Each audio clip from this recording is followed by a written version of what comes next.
Hello and welcome to episode number 55 of the Boxing Social podcast in association with Betfred. Barry's already laughing, putting me off. We've got Barry Jones here, of course, the former ruler of the entire universe of super featherweight. Hello.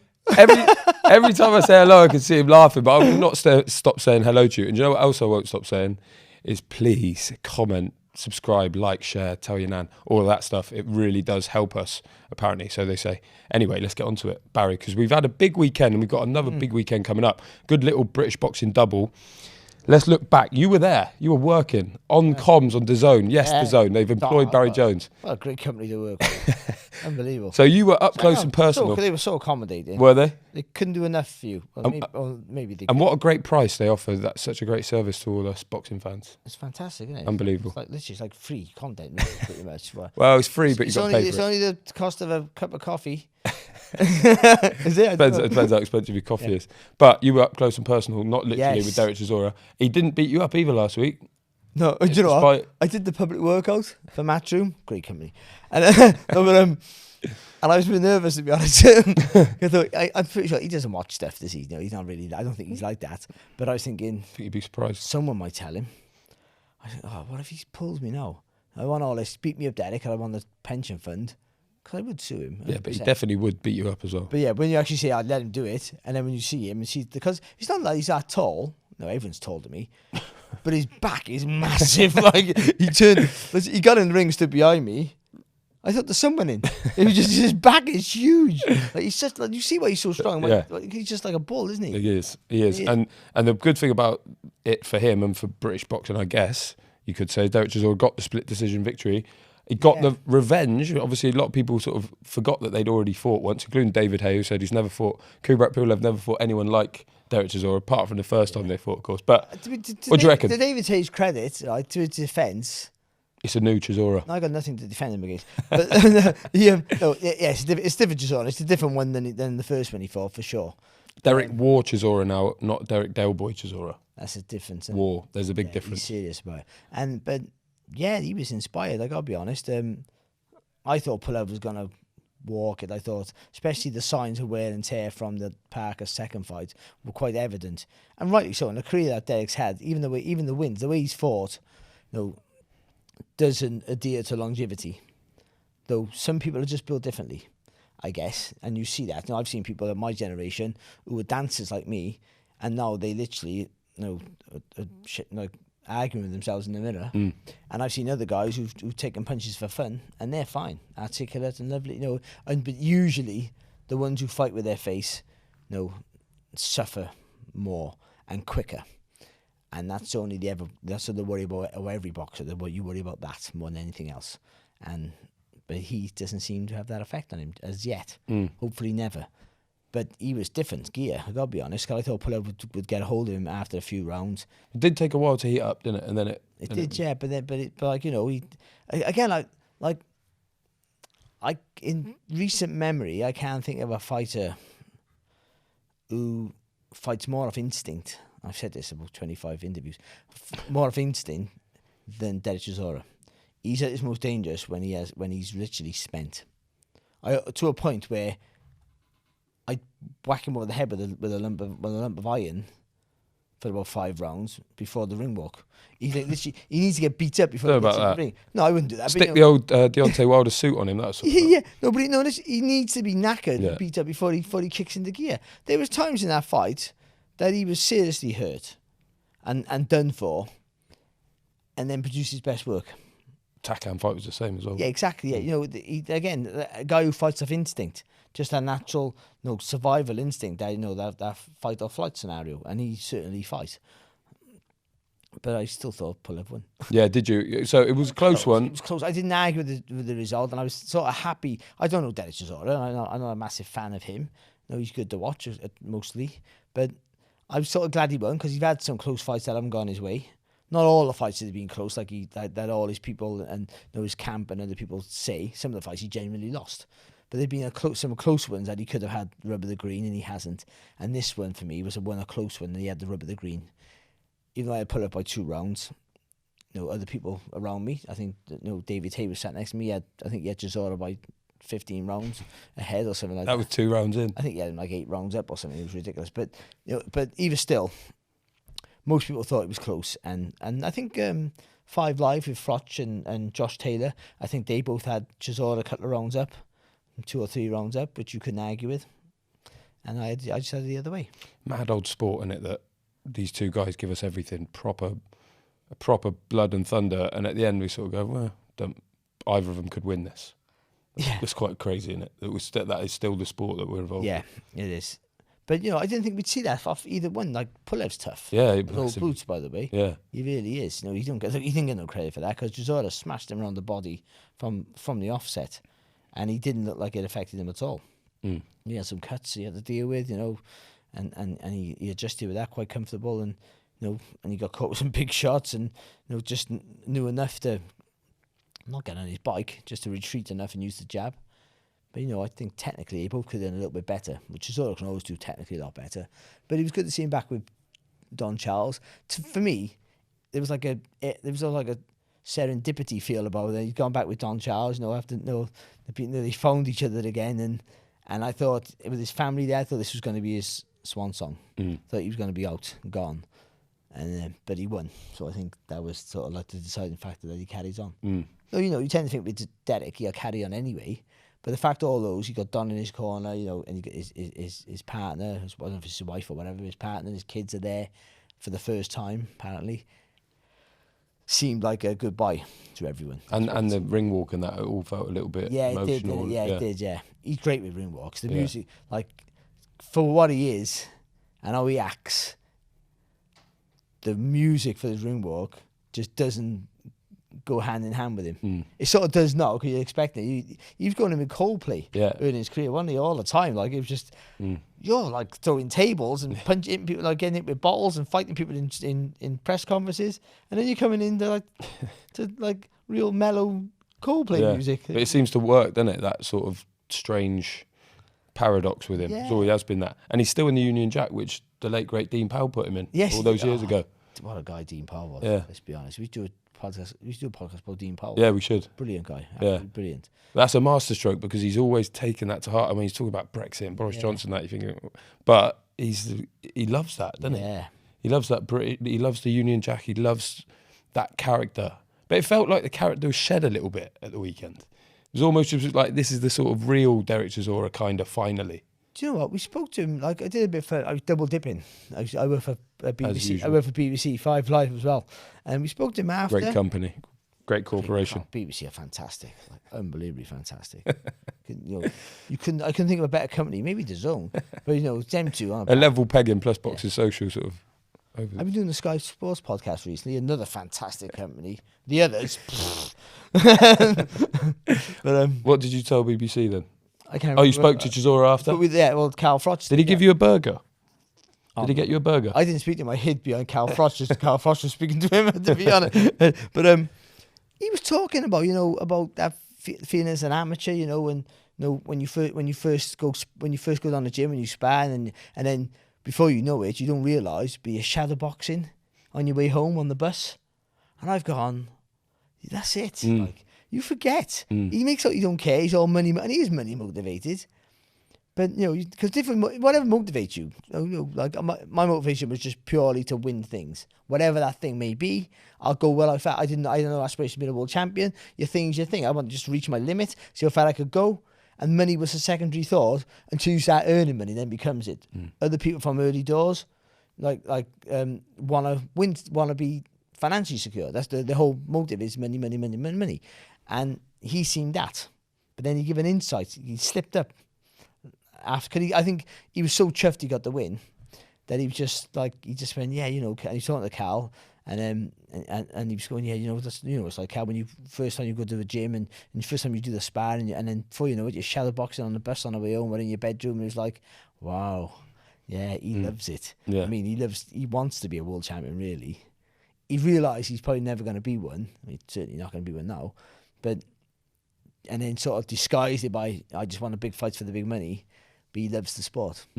Because whatever you are, you forget, however famous or successful you've become in sport, at heart, you're still that 10-year-old, 12-year-old, 14-year-old kid who went down the gym and fell in love with it. I'm like, all throughout my career, I was still that 12-year-old boy who sat down and watched Sugar Ray Leonard, or that 11-year-old kid who watched, who wanted to be Michael Jordan but wasn't tall enough. Muggsy Bogues. Yeah. But I watched who wanted to be Sugar Ray Leonard in my bedroom, going boxing Roberto Duran and Wilfred Benitez, and that was me all the time, and that you forget that sometimes. You forget that these big stars and big names and big earners are still at heart that 12, 14, whatever they was when they started amateur, old boy, old woman, who just wanted to do the sport because it was great, because that buzz. Do you think that's what might be keeping him in as well? Obviously, the money's great. I assume he's wealthy, but do you think that's what's preventing him from... See, you're wealthy, but again, I'm going to give Carl Froch his secrets away. We're talking about, what keeps you going, and he said, I couldn't do it now for my pride. He couldn't go on and do another fight, Carl, because he wouldn't want to mess around with his legacy. And he's going, what would another 3 or 4 million do for me? It wouldn't change my life. It's great, but it wouldn't change my life. And I thought that's lovely to hear. And also, I felt sick in my throat because he can say that about 2 or 4 million pounds. but do you understand? It's what your value is. I think for Derek, because he's had so many losses, if there's an opportunity to earn 1, 2, 3, 4, 5 million, like a Wilder fight would be worth 3 million for them. Yeah. Like, would we want to see it? Probably not. Maybe I would actually. I mean, I can't actually nothing but Derek getting battered or knocked out, knocked out cold. Yeah. Ultimately, but that's not, again. That's his concern, not our concern. Yeah. And, if he wants to continue, at the end of the day, you go, I don't think you should fight. But if you're going to continue fighting, get the best one. We can't be going, no, keep fighting, Derek. But not him. But just keep fighting 45-year-olds. Well, that's 42-year-olds and people on your level, because then we complain about white collar boxing and YouTube boxing and and this Triller stuff where where Roy Jones is boxing, doing an exhibition with Mike Tyson. Well, we can't moan about that. If we're saying, well, no, keep fighting Derek, but don't fight anyone too dangerous. If Deontay Wilder wants to fight, he wants to fight Deontay Wilder. And he just beat the top 15 heavyweight in the world. Then, well, he's up to scratch the box. To box Wilder then. It's a bit of a sort of moral tightrope, isn't it? Because who's to boxing, say? mate. And I mean, exactly. And none of us are brain doctors, but I would assume, just to play devil's advocate, if you get hit by Deontay Wilder in the second round, he cleans you out, and that's you done for the fight. In terms of impact, you maybe been hit 10 times in your head that fight, but he might fight, say Helenius or Dillian White again. He might get hit in the head 100 times. Most fatalities. What's more damaging? Well, it used to be, and I don't think it's changed, but it used to be that most fatalities in the ring were to do with accumulation of punches and dehydration. So you struggle. That's why most fatalities are lighter weights, because you struggle to make the weight out anyway, and then you're losing fluid constantly whilst you're fighting. And still getting hit. But also, you're losing fluid from your body, but your brain's surrounded. The case it's of the your first brain's bit that surrounded by goes. fluid, Yeah. So that's gone as well. So it's like a pea in a tin can. Yeah. Your brain banging away. And I think it's the cages like that, isn't it? Yeah. I'm not a doctor. Yeah. Could be. Yeah, you look like one. Simple. You need a stethoscope. You know what I mean? If I could do 12 rounds, I could do boxing school, doctor school, whatever it's called. Maybe not by that evidence, but no, I mean, accumulation of punches is a big factor in fatalities in the ring and brain damage and longevity of it all. Certainly, that is a case, and that's why sparring is a thing that we're talking about should be regulated, because hard sparring has ruined fighters over the years more than fights have. But I think once the damage is in place, then taking a big punch might accelerate it even more. So okay. I think I would think either way. But who knows? Now I've said I think it's a great place. I didn't want to fight this fight. As from an empathy point of view, that I don't want him to fight at all. There's signs of damage with him. I think not brain damage, but there's signs of wear and tear, and there might be something to do with that. And I feel that the longer he goes on, the longer that's going to be a case. This is a great fight to bow out, and he did well. He won. He got the win against a good fighter and plenty of money. But again, someone's dangling 3, 4, 2, 1 million, 10 million. I don't know what it would be in front of your face. Like he says, kids in private school. We think he's wealthy, but in his mind, in his world, he could be wealthier. Well, there's people around him who got more money, innit? He's probably friends with Joshua and Bellew might have more money than him, and he wants more money than him. And I don't know what they all got, but I know Frot's got loads by the sounds of it. But you know, and I'm happy for them. Good luck to them. They deserve it. They've earned it. But you know, it's the worry. Some people want to keep that legacy, like Frot's.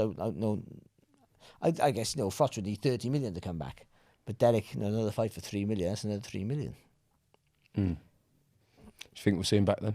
Oh, definitely. Yeah. 100%. Yeah, he's not giving up. I think he's going to have to be forced to retire. I do. Or fights Wilder and gets cleaned out. I think any sort of fight where he's had a little bit of success, he'll convince himself and people around him. I think some people around him are great. Like Bellew's his real good pal, and he doesn't want to see him fight again. And I think he'll tell him that and continue. Well, he said it on DAZN, didn't he? And he said it on BBC podcast, BBC. DAZN, yeah. You know, no, but he said it on there as well. And like, you know, I don't want to see him fight. Like, I just don't want to. And we mentioned Wilder, and I said, no, I don't want to see him fight, but now he is fighting. Like, you know, morbid curiosity. No, I wouldn't mind seeing the Wilder fight. He said, well, yeah, I know you, and he wasn't happy. Well, I said that, Bellew, to be fair, and rightly so, it's his mate, isn't it? But you know, how damaging? Okay, look at it from a different angle. So obviously people are going, I don't want to see him fight. Bellew, his mate, don't want to see him fight. Don't want to see him fight. Say he hangs him up because he's got this pressure from people. Not that he'd listen to anyone, but you know, in theory. Yeah. And then he's not quite fulfilled, and he feels like I've left this money on the table. He's never gone and had a big one in America against someone like Wilder. It eats away at him for the rest of his life. Yeah, welcome to the club. Yeah. Because we all have that.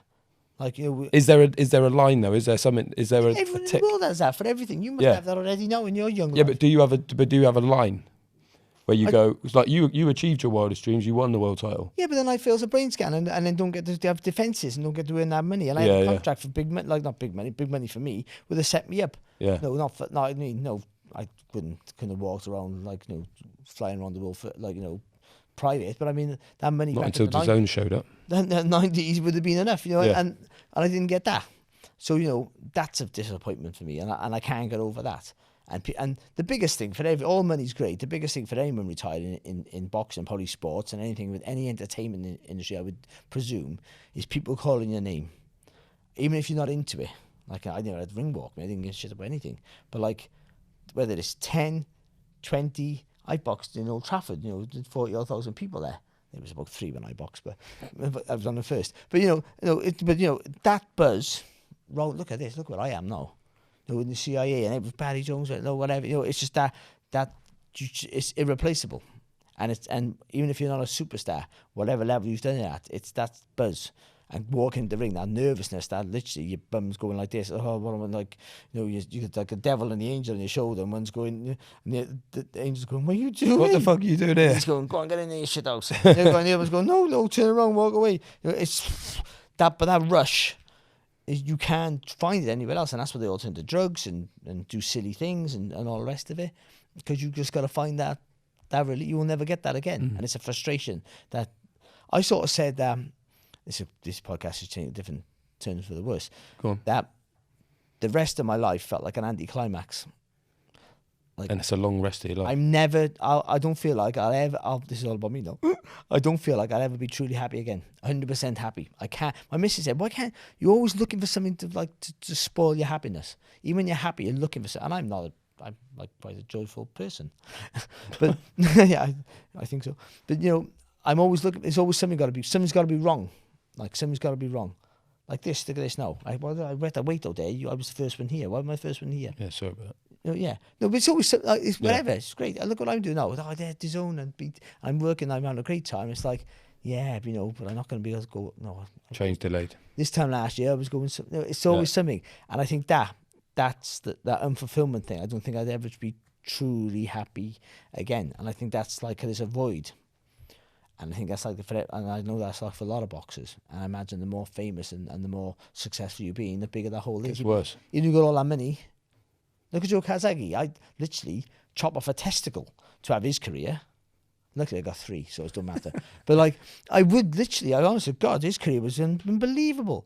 But he's not happy with it. Ricky Hatton, look at him, look at the money he's in, the career and the money. But that Mayweather thing will haunt him, or something else will haunt him, because you think, oh, this day and that day I could have been this, could have been that.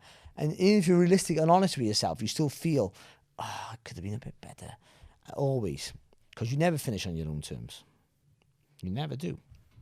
Even Chisora, no, if I would have been like this now back early in my career, when I was pouncing around like an idiot, not performing, I could have been this animal in my 20s when I was strong and fit and I had that acceleration of pace in my work, and then I would have been a force. No, because look, he did really well against Vitaly Klitschko. He didn't win, but And Hay. And Hay was a fantastic fight, wasn't it? And so. But he never seemed interested. Not only until about 2016, something like that. He did really sort of go, oh, I love this now. So if you had that love back then, you would have been close to being a world champion. I don't think he would have, but maybe, who knows? But he'll feel that way. So there's always going to be that. But somebody got to walk away, and I hope he walks away before he's dragged away. That's all. Yeah, but well, let's look ahead now. Drag that on. Opposite end of the spectrum this weekend, Hamzah Sheeraz. 23-year-old, was he 15-0, 11 knockouts? Yeah. He boxes against Francisco Emmanuel Torres at the Copper Box. First time headlining, first time back at the Copper Box since the Skeet fight, actually. Before we get onto that fight, how do we feel about Hamzah Sheeraz? I like him. Yeah. I think he's really talented. He's good. He should have been disqualified against Skeet. But it's not his fault. I mean, it's his fault he punched him. Him on the floor or whatever he was. But, it was Steve Gray's decision to deduct a point rather than disqualify. I'm not taking out the referee. You're doing a thing there. And I feel sorry for Bradley Skeet, to be fair, because that would have been would have kept his career going, to be fair to him, And he another guy who hasn't had the greatest of luck throughout his career, Bradley Skeet. But, Sheeraz just showed a bit of a spite that maybe you need, to be honest, to go forward. And look at Roy Jones. He lost his undefeated record for doing something silly like that against Montel Griffin. Yeah. You know what I mean? He hit him on the floor and then gets disqualified, and Montel Griffin beats the best fighter on the planet. Yeah. And then gets blasted out in a couple of rounds, a few months later. But but even still, he done it. And that's what happened. So, but that's a natural spite. So that was good. But he's talented. He's he's big for the weight. Now he's up at middleweight, so that'll reduce a bit. He's taller than me, and I'm 6'3". Massive old middleweight. He's a big boy. He is big for that weight. Yeah. I mean, the Skeet fight was at light middle. Yeah, that's unbelievable. Yeah, yeah. Now he's at middle. And maybe he's grown out. Maybe he might have a bit more strength. But he's shown plenty of promise. Still early doors to say where he's going to end up. Yeah, 23. But fights like this are good gauges to see where he is. And starting to top the bills now is an important development in his progress in his development to see where that goes. But he should get the win. He should be pretty impressive. Again, he uses the jab quite well. He knows out the box. I think with Skeet, he came against a kid with those tall, long arms with a great jab. Intelligent. Yeah, and good jab, Skeet. And I think he struggled a little bit with that. But he's a young man. He's learning all the time. He's a lot to like. A lot to like what Sheeraz said. I could be some of his really early fights, and I thought, I'm not sure where he's going to go, but he looks pretty good. Lots of promise. He trains with Ricky Funes now at Tengus in LA. Yeah. He goes there. So the setup, he goes there for 10 weeks of his 12-week training camp. Just gets an Airbnb, lives on his own, does nothing apart from train. It's a good idea, or isolate it. Like, how does it work? I don't know. I'm not always sold on that, because I know say a happy fighter is a dangerous fighter. I don't know whether that's true, but it sounds catchy. Sounds nice. But sometimes you have to be comfortable. I think that sounds great, that Spartan life, but it's not for everybody. That I remember Jason Quigley saying similar when he was out there. Yeah, it's not for everybody. No. You're stuck on you got no release. Some people need a release. Like a mental, not just physical, a mental release. Like you need to just do stuff. Like I never drunk or smoked or anything, but I go out all the time when I was training. I didn't smoke or drink or do anything silly. But you wouldn't be able to box or smoke back then, to be honest. Yeah. But I never did drugs, so I could go out clubbing. Because I'm hyperactive, I didn't drink. Not close to a fight, but I mean, when I was training hard, it didn't matter. Yeah, not damaging. I could go up the next morning. Well, actually, I was around smoke back then, so it was damaging really. But really, I wasn't doing anything bad. So, but it was that mental release to go out and have a bit of fun helped me. I wasn't doing anything stupid. But some people need to be on their own, isolated. No need to feel like they got in the thing and have that feeling of like why some people are drawn into the sport because we're from deprived areas, and it's a way out. But you forget that at times, and enjoy yourself. And sometimes some people need to be on their own like that. But it's down to the individual. I think it's a risk. You think it's automatically that'll be better for you, and it turns out actually that's the worst thing you did. And all it's going to America to get to train with people. I don't know why you need to do that. I'm not saying you shouldn't, but I think now with the world being a lot smaller than it's ever been before. I mean, we reach. Yeah. Our reach is vast, isn't it, with the internet and everything else.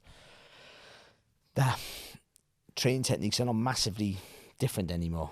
Before you could tell someone boxed it was a Latin American or from the States or a British fighter were all upright with long jabs, and that's what they did. And you could tell where people were from. You could tell what clubs people were from. You as an amateur, where they box. That's changed now.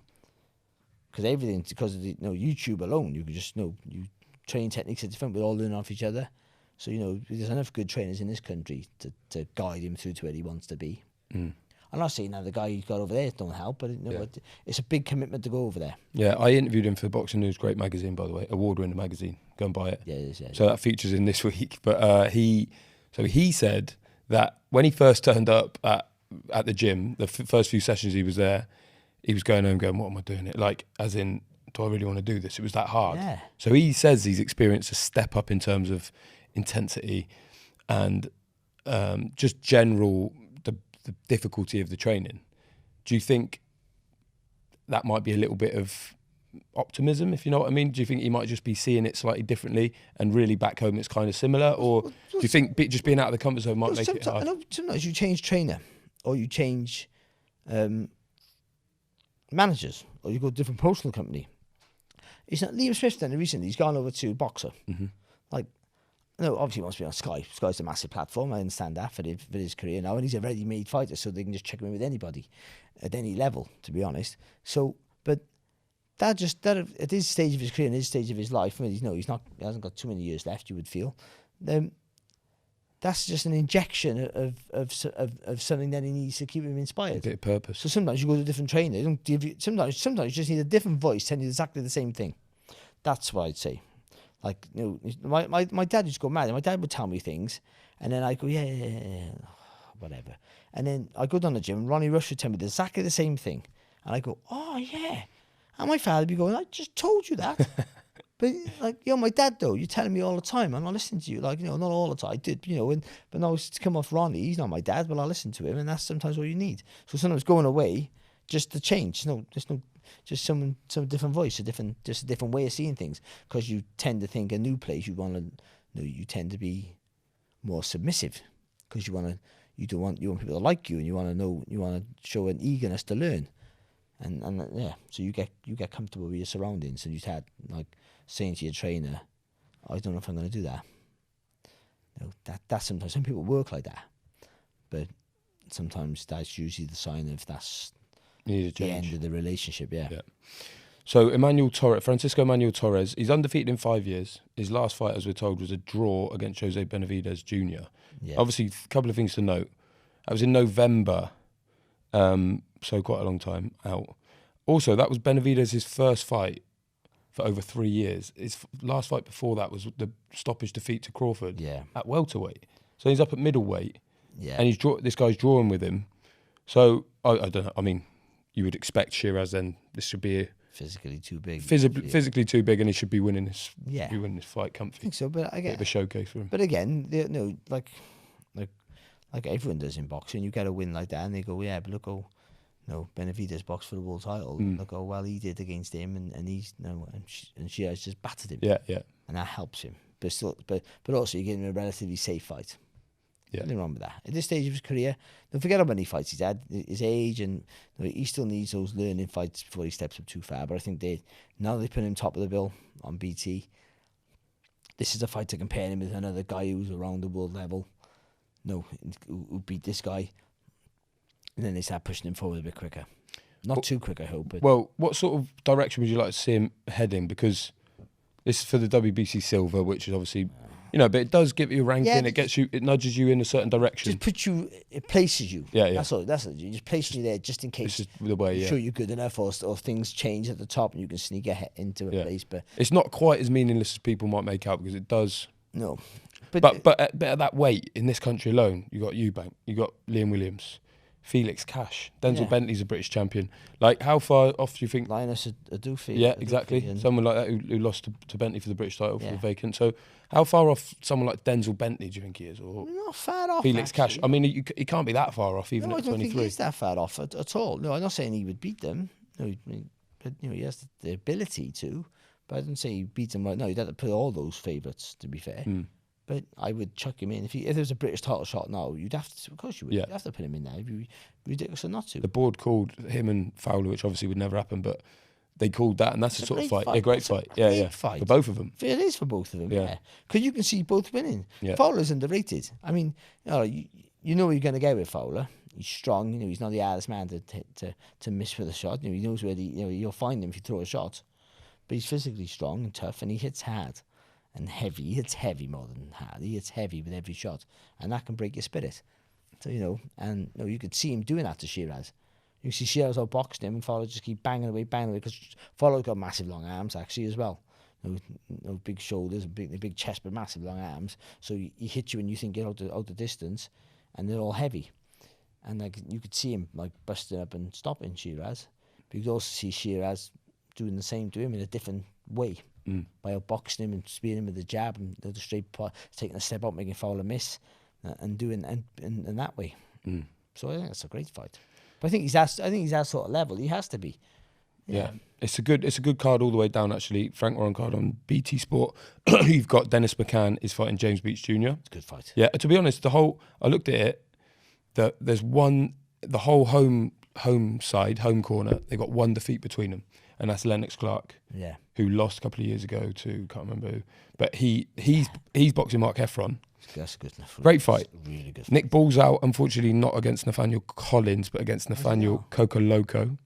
Who? So, yeah, he's a late call-up. Nick Ball's great. Like, he's really fun. Really, and that looked like a real good fight, but unfortunately that's off. Don't know if they'll reset that. That was for the Commonwealth title, wasn't it? Yeah. So McCann against James Beach. You got, Nick Ball out again. Lennox Clark defends his British and Commonwealth titles against Mark Heffron. That's a cracking. Another great fight. It's a proper Frank, the Copper Box, a proper Frank Warren show, this one. Because you've got two tough guys there. Yeah. To be honest.